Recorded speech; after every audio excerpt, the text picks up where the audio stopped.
Malaysia के वीज़ों को लेके फिर से बहस शुरू हो गई है। जो सुबह से नया साल चढ़ा है तो फिर से ये बातें शुरू हो गई हैं कि मलेशिया का वीज़ा खुला है या नहीं खुला है। और दूसरी बात, काफ़ी सारे कमेंट शायद आप लोग भी देखते होंगे कि लोग कह रहे हैं यार कोई 5 लाख का वीज़ा दे रहा है, कोई 15 लाख का वीज़ा दे रहा है, कोई कितने का वीज़ा दे रहा है, कोई कितने का वीज़ा दे रहा है। इसकी क्या हकीकत है, इस बारे में भी बात करते हैं, थोड़ी सी समझने की कोशिश करते हैं कि ये 5 लाख का वीज़ा क्या होता है और ये 15 लाख का वीज़ा कौन सा होता है, मलेशिया का है या यूरोप का है। अच्छा, दूसरी बात कि जो मलेशिया के कॉलिंग वीज़े थे, वो जो गवर्नमेंट है उन्होंने जो दरख्वास्तें मौसूल करनी थी उन्होंने पहले तारीख दी थी 31 दिसंबर 2025। तो उन्होंने इसको थोड़ा सा एक्सटेंड कर दिया है, अब ये तारीख 31 मार्च तक है। लेकिन ये उन लोगों के लिए है जो बॉस हैं, जो कंपनी के मालिक हैं, जिन लोगों को वर्कर ज़रूरत है और उन्होंने दरख्वास्तें जमा करवानी है अपनी गवर्नमेंट ऑफिस को, वजीरों को दरख्वास्तें वगैरह जमा करानी है। फिर उन दरख्वास्तों पे गौर व खौस होगा, फिर उनमें से दरख्वास्तें सिलेक्ट होगी, देखा जाएगा कौन सी कंपनी इसके अहल है या नहीं है। तो ये जो तारीख बढ़ाई गई है ये उस हवाले से बढ़ाई गई है। हो सकता है कि कुछ कंपनियों को वीज़े ऑलरेडी मिल चुके हों, क्योंकि ये ऐलान काफ़ी पुराना हुआ था जो पहले 31 दिसंबर तक उन्होंने तारीख दी थी। तो काफ़ी कंपनियों ने अपनी दरख्वास्तें वगैरह जमा कराई होंगी, अपना कोटा लेने के लिए उन्होंने कोशिश की होगी, तगोदो की होगी। हो सकता है कुछ कंपनियों को वीज़े ऑलरेडी मिल भी चुके हों।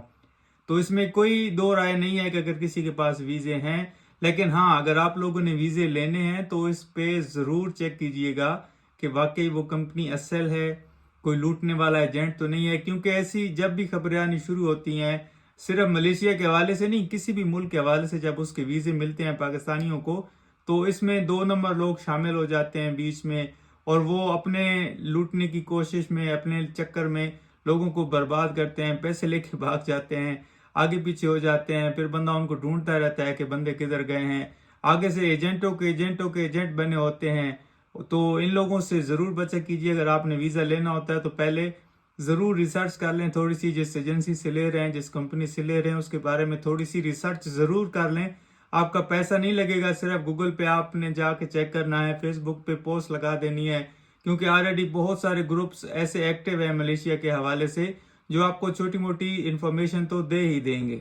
अच्छा, फिर कि मैंने जैसे शुरू में बात की थी कि 5 लाख का वीज़ा और 10 लाख का वीज़ा और 15 लाख का वीज़ा, ये क्या हकीकत है।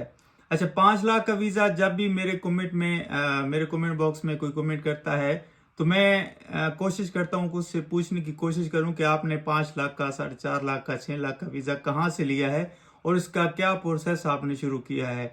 तो ज़्यादातर देखने में क्या मिलता है कि जिन लोगों को वीज़ा मिला होता है वो विजिट वीज़ा होता है, वो एक्चुअल में कॉलिंग वीज़ा नहीं होता, वर्क वीज़ा एक्चुअल में नहीं होता। तो उनको मैं काफ़ी हद तक समझाने की कोशिश ज़रूर करता हूँ। आगे अगले बंदे की मर्जी होती है, पैसे अब बंदे ने लगाने होते हैं, काम पे उसने जाना होता है, काम मिले ना मिले उनकी रिस्पॉन्सिबिलिटी होती है, उनके एजेंटों की रिस्पॉन्सिबिलिटी होती है। उसके बाद मलेशिया में पहुंचे या ना पहुंचे ये उनकी खुद की जिम्मेदारी होती है। समझाना हमारा काम है, कोशिश ज़रूर करते हैं अपनी पोस्टों के ज़रिए, वीडियो के ज़रिए। कोई अगर कमेंट में पूछता है तो उसको बताने की ज़रूर कोशिश करते हैं।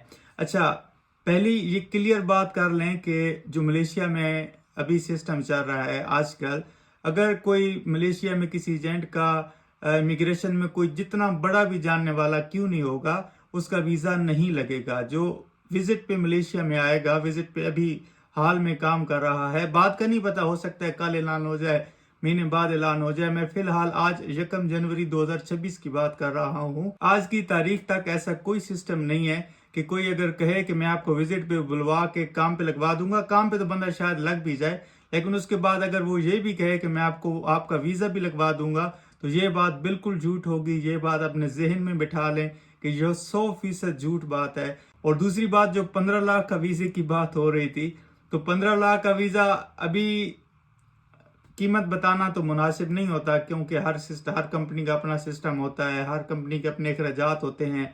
लेकिन ये जो 15 लाख है ये भी बहुत बहुत ज़्यादा है। तो अगर आप किसी एजेंसी से वीज़े ले रहे हैं, जैसे मैंने पहले बताया, आप रिसर्च कर लें। ज़रूरी नहीं है कि आप एक एजेंसी से ले रहे हैं तो उसी से ही लें। अगर आप एक एजेंट पकड़ा हुआ है तो उसी से लें, कोई और देख लें, किसी और से रब्ता कर लें। हो सकता है कोई आपको अच्छा एजेंट मिल जाए और मुनासिब पैसों में आपको वीज़ा मिल जाए। बहुत शुक्रिया। कोई बात बुरी लगी हो तो माजरत। अल्लाह हाफिज़।